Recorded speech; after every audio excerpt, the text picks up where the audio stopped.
No one expected such a strong storm. It's too dangerous to sail back to the land because of high waves and winds. But suddenly, you notice a small green island nearby. You and your friend are about 25 miles off the coast of Brazil.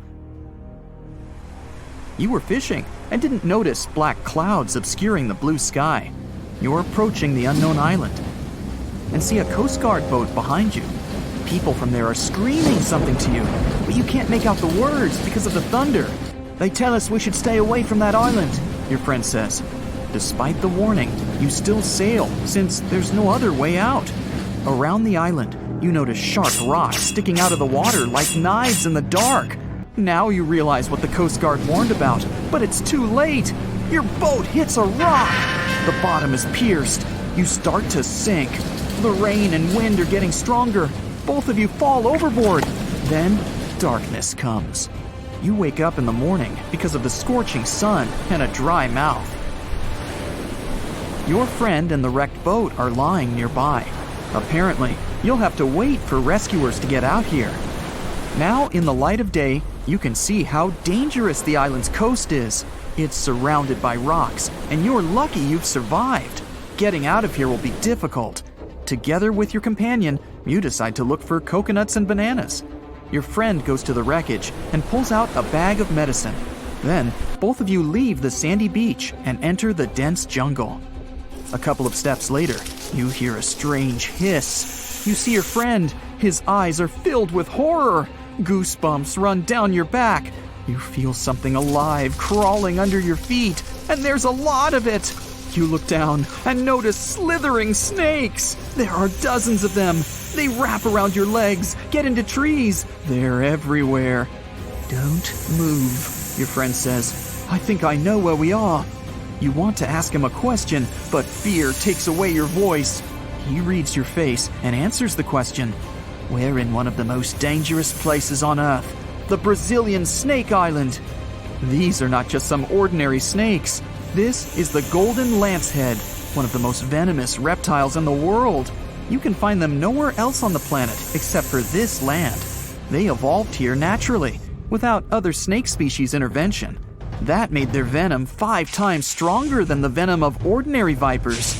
They're practically the only owners of this island. Nowhere else in the world will you find such a concentration of creeping reptiles on such a small piece of land. And now, they're glad that 2 big lunch meals have arrived. There's little chance of survival, but you're gonna try. The first thing you need to do is get out of your stupor and find a thick stick.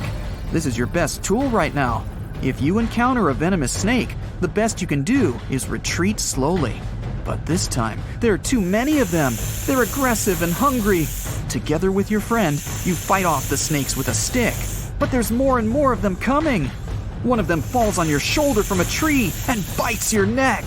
The poison instantly enters your bloodstream and affects your muscles. It feels like your body is melting. It becomes difficult to move, and your neck swells. Your friend grabs you and carries you deep into the jungle. Here, among the trees, you notice an old lighthouse. Yeah, this building really stands out here. Once a year, the Coast Guard visits it. Your friend breaks down the door and puts you on the floor. You're afraid you won't be able to survive the bite. Fortunately, your friend is a doctor. He injects the necessary medicine and saves your life. You have a few minutes to rest before more danger arises. Your friend tells you that the unique snakes appeared here thousands of years ago.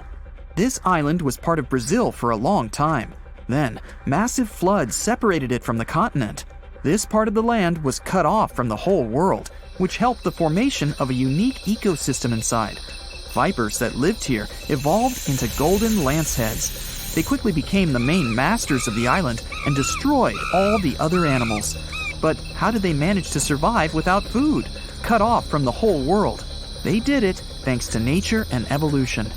This island is a transit point for many birds. They stop here to rest during long flights.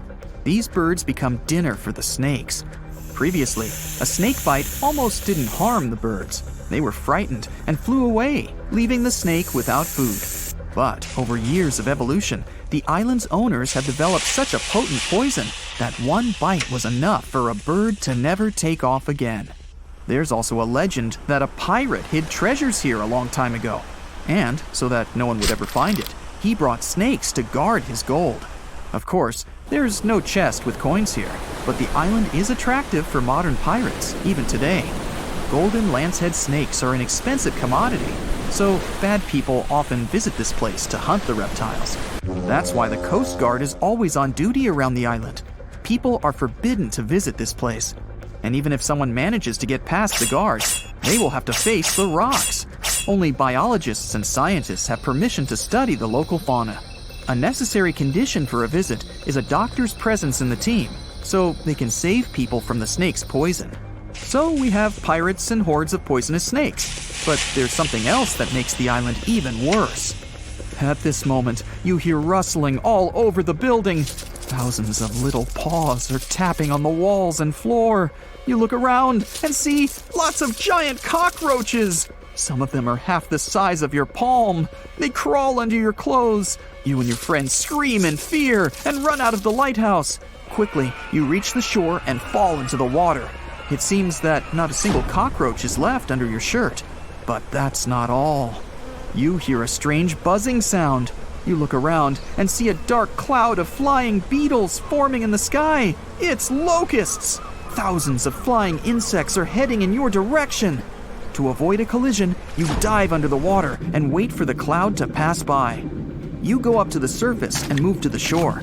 Fortunately, there are almost no snakes here. You and your friend are afraid to approach the jungle and wait for several hours until rescuers arrive.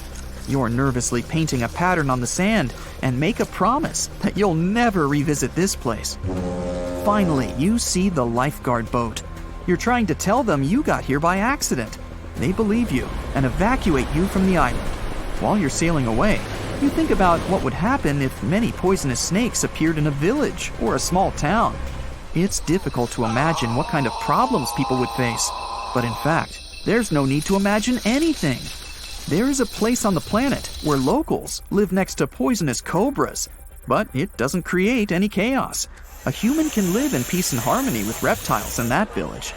Welcome to Shetpal village in India. This place has a population of about 2,600, and it's located in the jungle. It's hot here. Locals are friendly and responsive.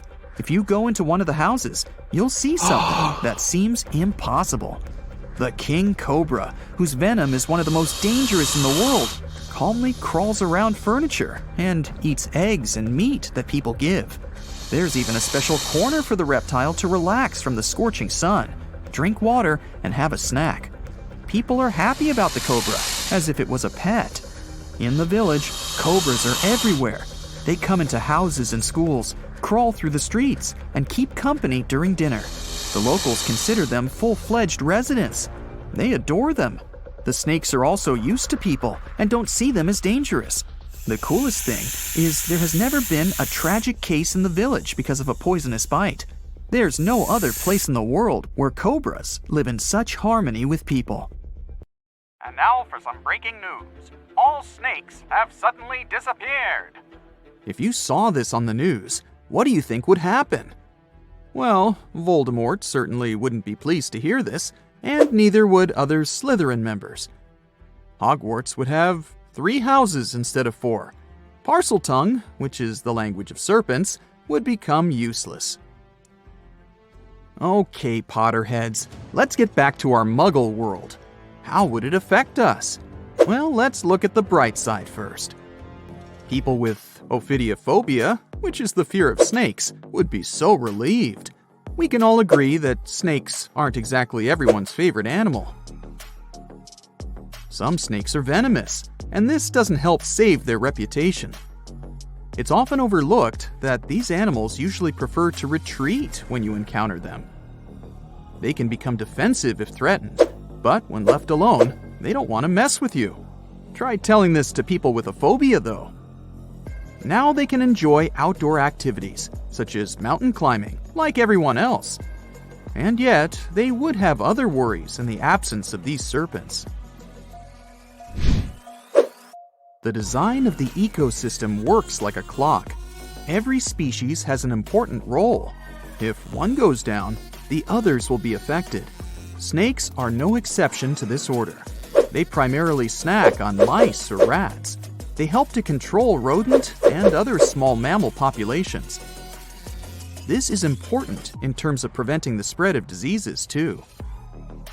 Think about the spread of the plague of medieval times. Driving out all reptiles could cause a similar problem. Did you know that the bubonic plague was never completely gone? It's been spotted in modern times too. For instance, in Madagascar in 2008. So it's good to have some snakes around to protect us from disease outbreaks. You see, snakes are excellent hunters. They ambush their prey by using their highly developed senses to find and track their potential dinner. They're super mobile, can squeeze through cracks, climb on rock walls, and swim. They can even fly. Well, sort of. Flying snakes can't actually gain altitude, but they can glide. They use the speed of free fall and contortions of their bodies to follow airflows and lift themselves. Yeah, they can catch their prey in numerous ways. If we imagine a world without them, it will lead us to another phobia. Allow me to introduce you to mussophobia. It's the fear of mice and rats. People with this phobia will have a hard time with all those rats wandering around, since there are no snakes to eat them. Not to mention that a single pair of rats can have 1 million descendants in over a year. Say hello to crop damage. An overpopulation of rodents can lead to a shortage of food and competition for resources. Do I feel the Hunger Games vibes? Oh, and mice wouldn't be our only problem. You can add insects to the list too. Again, without snakes, they'll throw a party in the streets. Reptiles also play an important role in the natural environment and food webs as prey. Mongooses, eagles, and hawks would really miss snakes. Eventually, some populations of large mammals would decline, and this could lead to the extinction of some species. Then there's medicine. Scientists and researchers would miss these creatures. Snake venom is the key to the development of certain medicines. For example, some diabetes and heart disease medicines have been derived from snake venom. Patients who need them will get affected too. When we mention snakes and medicine, there's something else that comes to mind. Botox. Is it really snake venom? Nope. Snake venom used in skincare isn't obtained from the animal itself. It turns out that this ingredient is called snake. It's a human-made ingredient designed to mimic the effects of temple viper snake venom. Now let's picture what life would really look like without snakes. I'm starting with day 1. People don't immediately notice the absence of these creatures. So, in the first few days, especially in cities, people would have no clue that all snakes are gone. Workers in zoos could start to panic. You would see some news about snakes missing from zoos. Then people in zoo administrations would go through CCTV footage. They would be shocked to see that snakes disappeared into thin air. After the spread of this news, authorities would probably open special departments to see if they have any snakes left in their country. Then it would turn into a worldwide issue. Some sort of a global alliance would be established to investigate what happened to these reptiles and what could be done about it. By the time authorities and people understood the severity of the situation, ecosystems would already start to change. People who live in urban environments may not be directly affected in the first few months. Then they would see more mice in their houses and in the streets. Around 500,000 mice live in the network of tunnels of the London Underground, for example. The number may vary, but many rodents live in large cities. These animals would become more visible. You'd open a kitchen cabinet and, oops, you'd see a mouse looking at you from behind a jar of peanut butter. New career opportunities would arise, since the demand to live in a mouse-free environment would skyrocket. Authorities might introduce new taxes to raise money to handle this new situation. After all, they would need to provide people with safe places to live. Of course, it would be not only urban places that would be affected by the absence of snakes. The countryside would have even more problems. Without snakes, the number of pests would increase. These animals would start destroying crops and habitats of other animals, and farmers would be in serious trouble. Authorities would need to support people living there and find ways to protect the environment, which would be their top priority. Researchers and scientists would have to take a huge responsibility. Maybe they'd create artificial snakes that could be nutritious like real snakes, so that animals like eagles would hunt them and continue to live. What artificial snakes would look like is a mystery. I can't imagine them. I'll just leave it to you. If we flashed forward to 5 years from the first day of the world without snakes, we would face an entirely different world. Maybe we would have a special day for it, the 5th anniversary of the world without snakes. The changes would be obvious, but by that time, people would have probably got used to living in that different world. Some restaurants would have already made changes to their menus. Goodbye to snake soup. Then there would be new museums dedicated to snakes. You'd be able to read about the story of their evolution and see their fossils. Maybe you'd stop by the museum souvenir shop to buy a snake-shaped pen for your friend. Lastly, we would still be looking for alternatives to snake venom in the field of medicine. I mean, it's a relief for people who show allergic reactions to snake bites, but these animals are crucial for some studies and medicines. So, researchers would still be busy trying to find alternatives that could replace snake venom.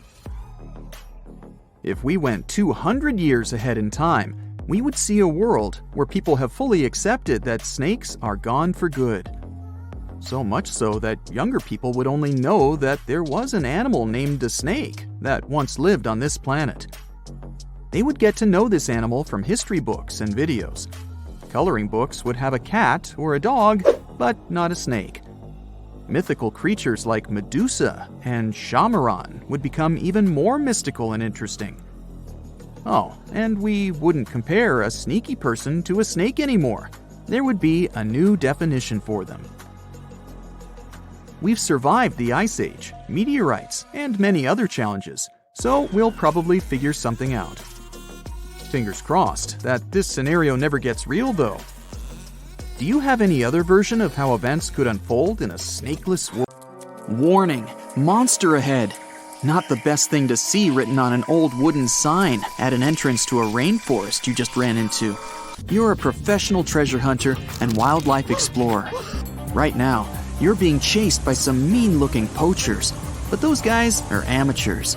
You dart left, hide, then run again. Works every time. Why were those guys shouting so much? Back to business. For several years now, you've been on a quest for a pirate's chest. Inside, a 300-year-old royal medallion. And according to this old map, the chest is somewhere here, in this jungle. Chirping birds, hungry bugs, screaming monkeys, hopefully nothing too hungry. You walk to the river and freeze. Suddenly, total silence. Not a single sound anywhere except the river. Right then, the silence is broken. Something's definitely sneaking up behind you. You turn around and see a long, thick snake's body. You raise your head slowly. 2 huge fangs are hanging out right above your eyes, and a long forked tongue is gently licking your nose. On the other end of the tongue is a deep, dark mouth. Looks like a black hole. You'd fit in there no problem. You take a step back and stumble over a rock. You fall. That's the last thing you remember. Then, darkness. Looks like you'll be out for a while. Time to find out what monster you just met. Meet Titanoboa, the largest snake that ever lived on Earth, and the largest land vertebrate after the dinosaurs. It's 42 feet long. That's like 7 adults, or more than half a subway car. And it could weigh up to 1.5 tons. All modern pythons and anacondas are descendants of this ancient reptile that lived 60 million years ago. Except for this one, apparently. This snake isn't venomous, but it uses its long fangs to grab food. and its jaw is built for business. Imagine an empty car being crushed by the Brooklyn Bridge. That's what it feels like to be a Titanoboa's afternoon snack. Back to you.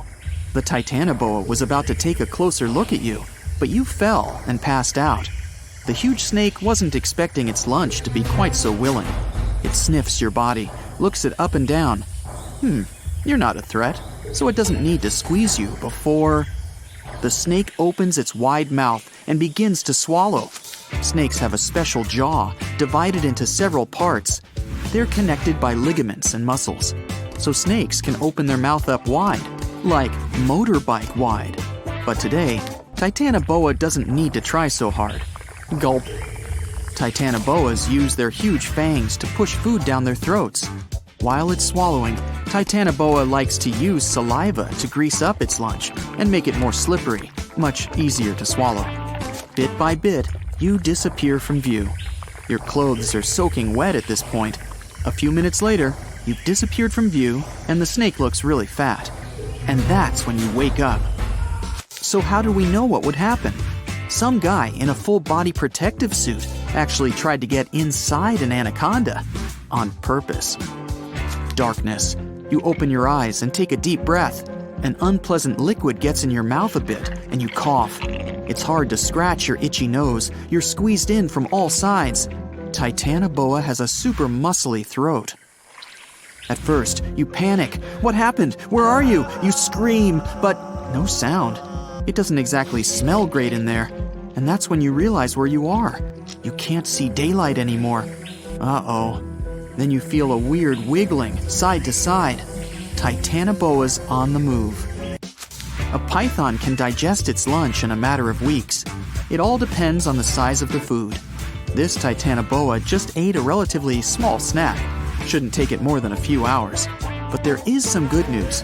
Since you're not that big, you have at least a bit of space to wriggle around in. You reach into your pants pocket. Your clothes, your hands, they're soaking wet. Nasty. Of course, everything else you brought with you was soaked also. Your map, matches, granola bar. Also, there's not that much air inside a massive snake. You need to conserve oxygen. Finally, you pull out your waterproof flashlight. It still works. Looks like a tiny red room. No doors, no windows. Then it hits you. Your phone. You can just reach it. The screen's cracked, but it still works. But you've only got 4% battery, and there's no signal. You think about the signal flare strapped to your ankle, the ones you use to light up a dark cave and stuff, but you can't reach it. You put all your strength into bending your knees, but you just can't. Suddenly, you notice that you've stopped moving. Snakes like to crawl to a safe resting place after eating a large meal. That's when it starts releasing more enzymes to help it digest its prize. You've got one shot to reach the flare. You need to relax your whole body. You stop moving and start to breathe slowly. You feel the walls around you start to relax too. You have 1 second to bend down and reach for the flare. You go for it. Your hand slides down your leg, past the knee. Almost there. You reach your ankle, but there's nothing there. It must have come loose while you were running through the rainforest. A few hours pass. You're well inside Titanoboa's stomach. Snakes have powerful enzymes that can digest all parts of an animal, so it wouldn't have problems dealing with clothes and shoes. You feel around with your hands. Maybe you can find something to help you. A bone from a previous meal? Anything. Your fingers graze over something, a hard, round object. You manage to get the flashlight on it. No way! It's the royal medallion you've been hunting for.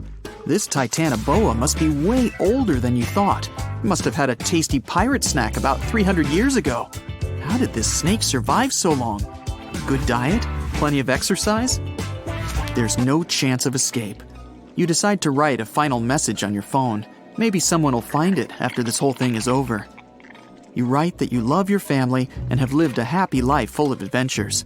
You start to cry, not out of sadness, well, a little bit, but mostly because the enzymes are stinging your eyes. It's done. You put your phone back in your pocket and clutch the medallion tight. You found it! How awesome are you right now? You close your eyes and start feeling kinda sleepy. Then, your phone buzzes. Someone sent you a text. That means you finally got a signal. You call for help and tell them you've been swallowed by a huge snake. You're saved, but they don't believe you and hang up. Just another prankster. You call back, but your battery's done for. A moment later, the snake begins to move again. You hear strange noises coming from outside. What's going on? You can feel the snake's muscles tense up, like it's getting ready to make a dash for it. A few seconds pass, and then the snake suddenly relaxes. You hear human voices. You try to shout, but you're inside a snake. So wham! A human hand grabs your head. Another hand grabs you by the shoulder and starts to pull. Someone came for you. You pass through the throat, and after a couple of minutes, the darkness disappears and sunlight hits your eyes. You're saved. Why did you run away from us? We were trying to warn you. Whoa, that guy looks real familiar. Oh, it's that guy who was chasing you earlier. Turns out he wasn't a poacher. He was a local guide. Apparently, locals are always pulling lost tourists out of Titanoboa's stomach. They usually just give the snake something to make it sleepy, then pull. You hug your saviors and thank them for their help. You're never going back to that rainforest, that's for sure. A smile spreads over your face, and you reach into your pocket to feel that sweet gold medallion. No! It must have fallen out! That means it's still stuck in the snake's stomach. You look at the rescuers and ask, "You mind if I pop back in there real quick?"